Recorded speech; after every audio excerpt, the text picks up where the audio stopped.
This is the worst reverse park I've ever seen. My God, can we reverse the cameras? John-Paul Langbroek, welcome. Thanks, Brendan. To Good the to be with Epic you. Walk for TV, Queensland Karaoke for a Cause. Now, before we take off, Yes. I've got a text message from the Premier. I said if he has any tips for you. For me, from you. him. Yeah. Oh, yeah, I can imagine. So I said, g'day, any last minute tips for JPL ahead of his car karaoke debut? Yes. Don't be lulled into a false sense of security because of my charm and good looks. I will make you sound like a drowning camel, I know from experience. I did some Googling. Not that I don't know you, but just for people who don't know you, it says you have a very affable personality mixed with a bit of humour when it comes to politics. Given that I've done this job for 22 years since last Saturday, look, you have to be yourself. Yeah.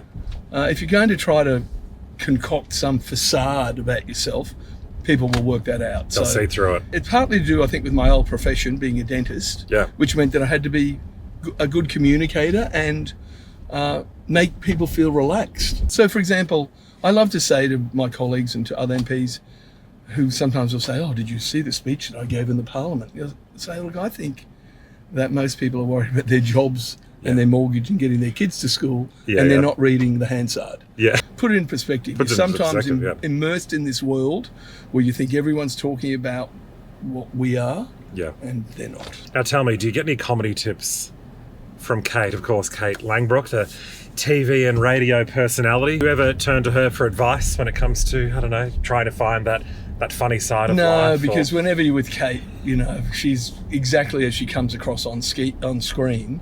You look great. Thank you. What's your routine? Oh, it's the Gold Coast, enhancements that I love to talk to my colleagues about. Because of the diversity of the jobs we do, I've always put my heart and soul into every job that I've had.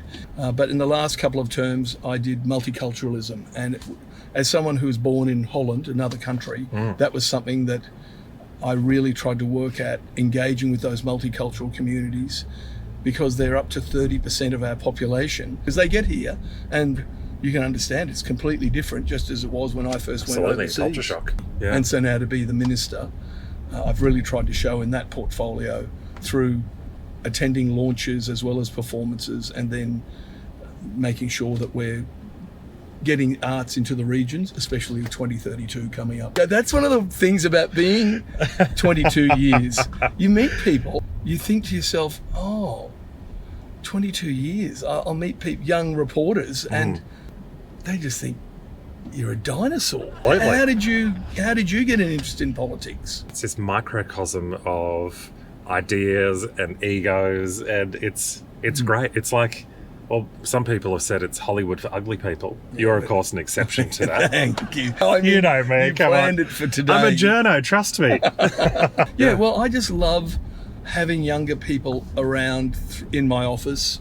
They give me a different perspective about things that younger people may be interested in, and social media was a classic example, because when I started, there was no Twitter, no Facebook. No. There was something called MySpace. The good old days. Yeah, that my staff had said, there's this new thing called MySpace where you put your pictures up in a story. I went, that's weird. Do you find yourself pretty funny on Instagram? Well, I'm not allowed to be pretty funny now. Sarah Harris, who works with my sister Kate and did on the project for a long time, saying this, cancelling people for one little vignette that they say, and people go, that's it, end their career, they're cancelled. Same in politics. One of my greatest concerns now is people are so nasty. Being respectful to people is a two-way thing. My social media is not a conversation. But they also say that they're concerned about how young people are, I'm talking about in schools, the concerns that some teachers have about the behaviour of students and how they talk to them, and yet I'm shocked at some of the things that people write to us. The feedback I generally get is, wow, he's so handsome, he should have his own show on Network 10. Somebody said, where'd you find this moron from, or something. I was like, where'd they find him from? And isn't that to show you words are bullets? Yeah. I remember a guy saying to me at university, isn't anyone who told you you're really ugly when you just had a haircut? Any warm-ups though? Any vocal warm-ups? No. I normally do like a... Well, I'll just sort of stumble along. Like, what's going to happen? No, we want perfection. I'll do you. And I'm wondering how I'll get down the stairs. Please. Is it cool to go to sleep on the floor? I'm stuck in the middle with you. Stuck in the middle with you. Stuck in the middle with you. I'm sure we'd be accommodating for Baz if he wants to do something for 2032. Or if he's casting for a movie soon, looking for someone who's, maybe a solid 7. Now, the Epic Walk for DV this year, celebrating 5 years. There's also one on the Gold Coast, just outside of your electorate. What would your, pledge be to Queenslanders in terms of getting involved in the walk? Things like this, grassroots campaigns, obviously are so important, right? Absolutely, very important. And it's just an issue that's a blight on our society that I think most of us think it must be happening somewhere else. That a child's performance is 10% from the principal, 40% from staff, teachers, and 50% from family. Right. So I reckon that applies to DV as well. Yeah, the after 35, it's like, just all goes downhill. I think about food and then I gain a kilo. The Premier said to me, "Oh, this is Mariah." I said, "Mariah, Mariah." And the Premier said, "That's why we don't let Mr. Langbroek sing." Intense press conference or a root canal? What's worse?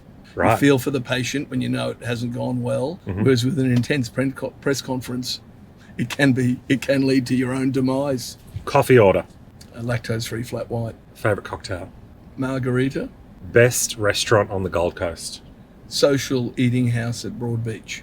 Who, if you had the opportunity, who would you swap with portfolio-wise? I wouldn't swap. Well, remember I said the best job I've ever had? I'll tell you one I wouldn't want. Health. Yeah, most people wouldn't want that. No, so Tim Nichols does a great job, but I wouldn't want it.